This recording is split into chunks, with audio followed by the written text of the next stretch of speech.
Hey folks, April Reigne. I want to show you at least the highlights of today's congressional hearing. It's not being covered that much in the news, and it should be because this has been going on. It's been an issue for 5 years.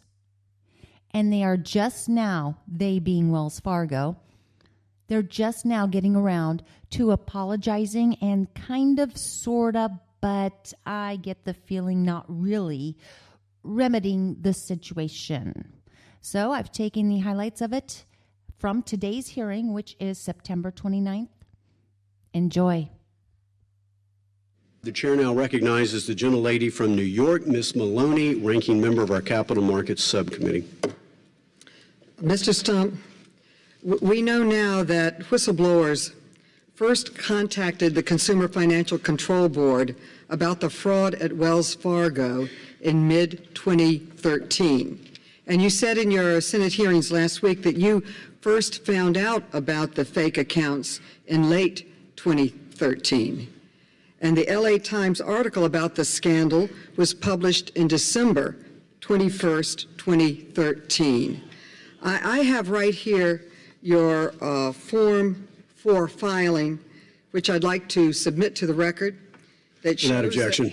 That shows that on October 30th, 2013, you sold $13 million worth of Wells Fargo stock on the open market. That is by far the largest open market sale of Wells Fargo stock that you made in your 9 years as CEO. So my question is, did you dump $13 million of Wells Fargo stock, which you did through your family trust, right after you found out that your bank had been fraudulently opening hundreds of thousands of scam accounts, ripping off your customers?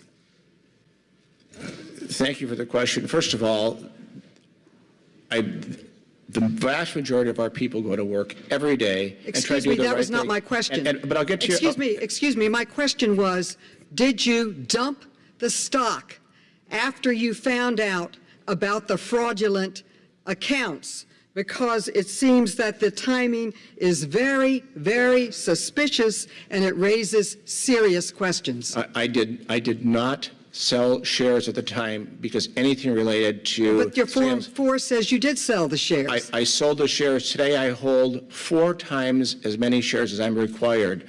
I want to stand with our stockholders. Did you sell these shares or not? I sold those shares, and I sold them with proper approvals, with no view about anything that was going on with sales practices or anything else.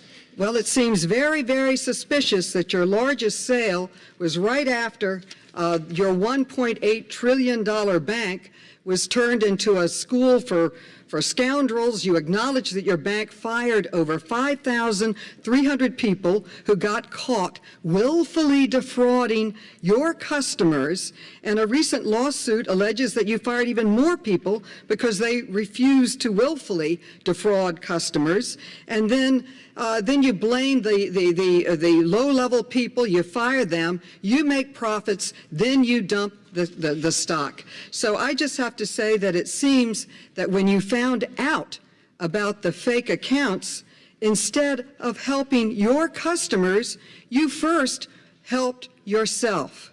So moving right along to the next question.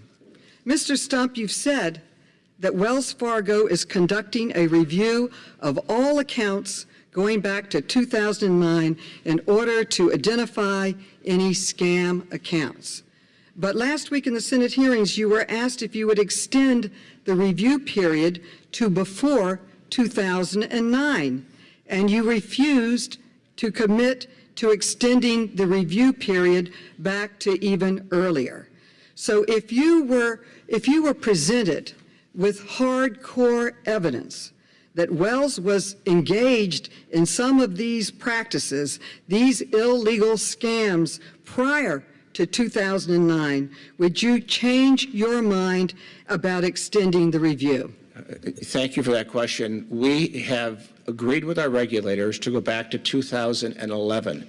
We voluntarily said last week that we'll go back to 2010 and 2009. I've told our team to leave no stone unturned. And if we find a situation where a customer is harmed that goes back prior to that, we will make it right for that customer. Thank you, because I have the evidence right here. And I'd like to submit to the record a court case in Montana in which 6 Wells Fargo employees were fired, among other things, ordering debit cards for customers without their permission, which is clearly illegal. And according to the court documents, these illegal sales go back to 2007. Without objection. So now we have evidence of illegal sale practices going back to 2007. Will you agree to extend the review period back to 2007 to cover this evidence that we are submitting today? Again, Congresswoman, we're going to go back to 2009 if we can find, and we're going to contact every customer. But this is evidence that it went back to 2007. My question is, and we thank you for going back to 2009. My question is, we have clear evidence that it goes back to 2007.